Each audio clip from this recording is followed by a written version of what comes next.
अस्सलाम वालेकुम students of first year mathematics. बेटा ये मैं आज रिवाइज़ कर रहा हूँ एक्सरसाइज 4.8। उस चैप्टर तो मैंने कल ख़त्म कर दिया था। राउंड अबाउट 8.1 के कुछ क्वेश्चन है तो बाद में देखेंगे आपके पेपर्स के बाद। ये 4.8 के लिए मैं अपने तौर पे आपको करवाने लगा हूँ।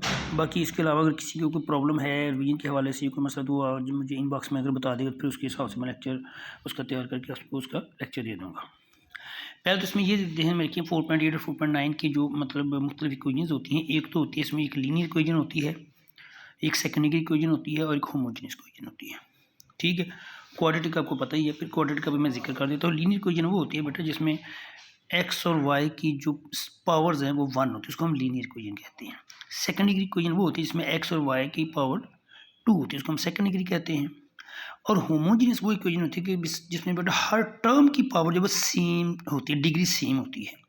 अगर वो डिग्री 1 होगी तो वो लीनियर होमोजेनियस होगी, अगर वो डिग्री 2 होगी तो वो सेकंड डिग्री होमोजेनियस होगी, अगर वो डिग्री 3 होगी तो थर्ड डिग्री होमोजेनियस इक्वेशन होगी। होमोजेनियस की पहचान ये होती है कि उसमें हर टर्म की डिग्री सेम होती है, उसमें कांस्टेंट टर्म नहीं होती।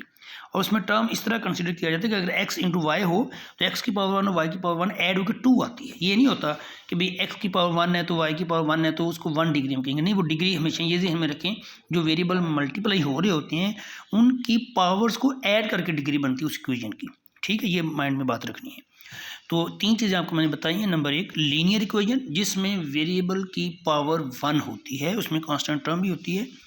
सेकंड डिग्री टर्म जिसमें जो हाईएस्ट जो टर्म होती है वो 2 होती है डिग्री, तो उसको सेकंड डिग्री इक्वेशन बोलेंगे। थर्ड डिग्री तो हाईएस्ट थर्ड डिग्री होगी टर्म की, एक डिग्री बेशक एक टर्म की डिग्री थर्ड हो जाए वो भी थर्ड डिग्री कहलाएगी। ठीक है, आगे मैं एक लफ्ज़ बोल रहा हूँ होमोजीनियस। होमोजीनियस का मतलब ये है कि उसमें हर टर्म की डिग्री सेम होती है।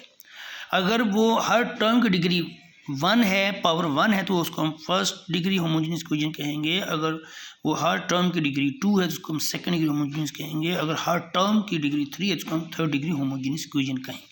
ठीक होगी बात। अब हम इसको देखते हैं कि सॉल्व कैसे करना है। बेटा एक बात ध्यान में रखें, जब भी दो लीनियर इक्वेशन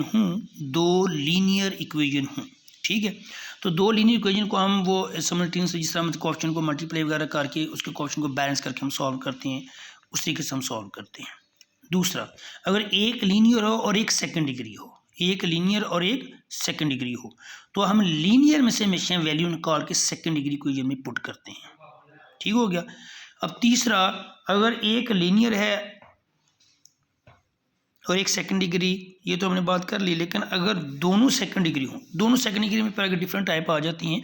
अगर एक उसमें होमोजीनियस है और एक सेकंड डिग्री है, तो होमोजीनियस इक्वेशन को हम उसको सॉल्व करते हैं बाई फैक्टराइजेशन, उसकी दो लीनियर इक्वेशन आ जाती हैं। फिर इस एक लीनियर को, वो जो पहले मेथड आपको बताया ना दूसरे वाले केस में कि लीनियर और सेकंड डिग्री को कैसे सॉल्व करते हैं, वैल्यू निकाल के उसके अंदर पुट कर देते हैं।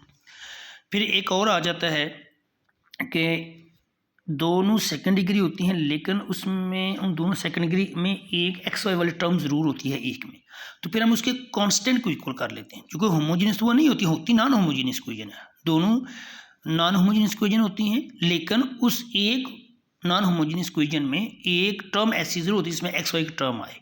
फिर हम ऐसी वाली इक्वेशन को जो नॉन होमोजेनियस हो लेकिन एक उन दोनों इक्वेशन में से एक में एक्स वाई टर्म की प्रोडक्ट फॉर्म ज़रूर हो, तो फिर हम उसका क्या करते हैं, हम उसका कांस्टेंट को बैलेंस करके फिर वहाँ से हम एक सॉल्व करते हैं, वो हमारे एक होमोजेनियस इक्वेशन मिल जाती है। जब होमोजेनियस इक्वेशन मिलती है फिर उसको हम तीसरे मेथड से यानी कि उसको होमोजेनियस को फैक्टराइज करके दो लीनियर इक्वेशन सॉल्व कर लेते हैं।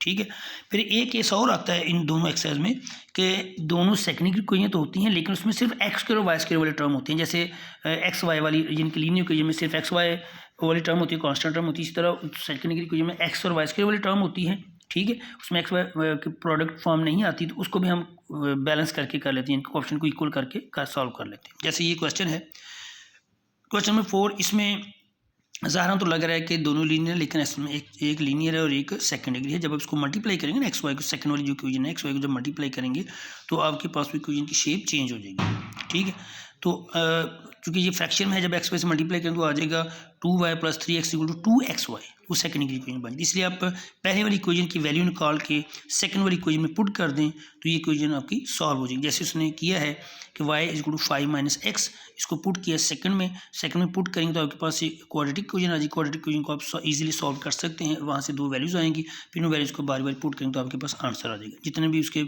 पेयर बनेंगे बार बार उसके आप पुट कर दें। अब ये जैसे ये हैं ये फिर एक लीनियर एक सेकंड डिग्री है, लीनियर में से वैल्यू निकालें और सेकंड डिग्री में पुट कर दें, वो जो पहला मेथड आपको मैंने बताया है। तो उसी तरह ये बेटा सॉल्व, इसमें कोई नई बात नहीं है। अब ये दोनों सेकंड डिग्री इक्वेशन है, ठीक है। इन दोनों सेकंड डिग्री को इक्वेशन को आप देखें कि सॉल्व करेंगे तो इसमें एक और टाइप भी आ जाती है कि दो कुछ सेकंड डिग्री ऐसी इक्वेशन होती है जिसमें एक्स स्क्वायर वाई स्क्वायर की टर्म के अलावा भी टर्म आ जाती है। उसका तरीकाकार ये होता है कि हम उसमें एक्स स्क्वायर वाई स्क्वायर को सिंप्लीफाई कर लेते हैं। इनके दोनों को, इसमें ये शर्त होती है कि दोनों के कोएफिशिएंट सेम होते हैं, 1 1 या 2 2 जो भी होगा, दोनों इक्वेशन में एक्स और वाई के दोनों के कोएफिशिएंट सेम होते हैं। जैसे यहाँ पे आए, इसको हम जब सॉल्व करेंगे तो हमारे पास ये इक्वेशन आ जाएंगे, यहाँ पे X square Y square term automatically खत्म हो जाएगी और जो हमें इक्वेशन मिलेगी वो लीनियर इक्वेशन एक आ जाएगी। ये छठी टाइप समझ लें आप, यानी कि आप देखें एक्स स्क्वायर वाई स्क्वायर और दोनों इक्वेशन के कोएफिशिएंट सेम है इसमें, इसको हम सॉल्व करेंगे तो X square Y square term खत्म हो जाएंगी, बाकी जो हमें मिलेगी वो एक लीनियर इक्वेशन आएगी। इस लीनियर में से फिर हम एक वैल्यू निकाल के किसी भी एक सेकंड डिग्री में पुट करके हम आगे सोल्यूशन फाइंड कर सकते हैं। अब देखें इसमें भी वही चीज़ है कि जैसे मतलब दोनों X square Y square term इसमें खत्म हो जाएंगे। अब दोनों को सॉल्व करें तो देख लें, अब दोनों इक्वेशन में देख सकते हैं एक्स स्क्वायर और वाई स्क्वायर के कोएफिशिएंट सेम है दोनों इक्वेशन में, ठीक है। तो जब दोनों को सब्ट्रैक्ट करेंगे हम तो वो ऑटोमेटिकली खत्म हो जाएगा, हमें एक लीनियर इक्वेशन मिलेगी। जब एक लीनियर मिलेगी फिर आगे मेथड आसान होता है, हम लीनियर में से वैल्यू निकाल के किसी भी सेकंड डिग्री में पुट करके इसको सॉल्व कर सकते हैं। तो आगे इसमें भी वही बात आ गई, इसमें कोई नई चीज़ कोई नहीं आई कि जो मैं आपको बताऊँ, वही जो पिछले मेथड मैंने आपको बता दिए वही है। पहले ये बेटा इसको आप जो मेथड मैंने रिवाइज़ किए हैं ना उसके मुताबिक करें, फिर दोबारा मैं मेथड का रिवाइज़ कर दूँ। तो नंबर 1 मेथड ये है कि जब दोनों लीनियर इक्वेशन हों उसके कोएफिशिएंट को बैलेंस करके सॉल्व कर लें तो वो सॉल्व हो जाएगी। अगर एक लीनियर हो और एक सेकंड डिग्री हो तो लीनियर की वैल्यू निकाल के सेकंड डिग्री में पुट करें, और अगर दोनों सेकंड डिग्री हों और उसमें सिर्फ और सिर्फ X square Y square term हो या कांस्टेंट टर्म हो तो उसको भी हम कोएफिशिएंट को बैलेंस करके सॉल्व करते हैं। अगर दोनों सेकंड डिग्री हों लेकिन उसमें एक्स वाई वगैरह वाली टर्म भी हों, खाली एक्स स्क्वायर वाई स्क्वायर वाली भी हों और एक्स वाई वगैरह भी हों, तो उसमें फिर हम ये देखते हैं उसमें शर्त ये होती है कि दोनों इक्वेशन में एक्स और वाई स्क्वायर के कोएफिशिएंट सेम होते हैं, कोएफिशिएंट सेम होते हैं, या अगर सेम ना भी हो तो हम सेम को कर सकते हैं, ऐसी सिचुएशन होती है। अगर एक में 2 2 आ रहे क्वेश्चन दूसरी में नहीं आ रहा तो हम 2 2 से जब मल्टीप्लाई करेंगे तो सेम हो जाएंगे, ठीक है। बहरहाल एक ही क्वेश्चन में दोनों के क्वेश्चन मस्ट सेम होते हैं ना, दूसरे को फिर हम सेम कर सकते हैं, उसमें कोई प्रॉब्लम वाली बात नहीं होती। फिर जब इसको हम सॉल्व करते हैं तो हमें एक लीनियर इक्वेशन मिलती है, जैसे भी हमने क्वेश्चन 2 4 किए हैं। और तीसरा मेथड, चौथा मेथड ये बताया था कि एक सेकंड डिग्री होती है और एक होमोजीनियस सेकंड डिग्री होती है। होमोजीनियस सेकंड डिग्री जो होती है उसको हम जब सॉल्व करते हैं हमें 2 लीनियर इक्वेशन मिल जाती हैं, उन 2 लीनियर को फिर हम सेकंड डिग्री में पुट कर देते हैं। फिर 2 नॉन होमोजीनियस इक्वेशन आ जाती हैं जिसमें एक शर्त ये होती है जो नॉन होमोजीनियस हो उसमें से किसी एक नॉन होमोजीनियस इक्वेशन में एक्स वाई वाली प्रोडक्ट टर्म जरूर हो। जब ऐसी बात हो फिर हम कांस्टेंट को इक्वल करते हैं, कांस्टेंट के इक्वल करके फिर जब सब्ट्रैक्ट करते हैं या ऐड करते हैं तो हमें एक इक्वेशन मिलती है जिसमें होमोजेनियस इक्वेशन आ जाती है और उसको फिर हम सॉल्व करते हैं, हमें लीनियर मिल जाती है। फिर हम लीनियर वाले मेथड से चलते हैं। ओके चल रहा हूँ, इसको बेटा करें तो इंशाल्लाह आपकी एक्सरसाइज कवर हो जाएगी।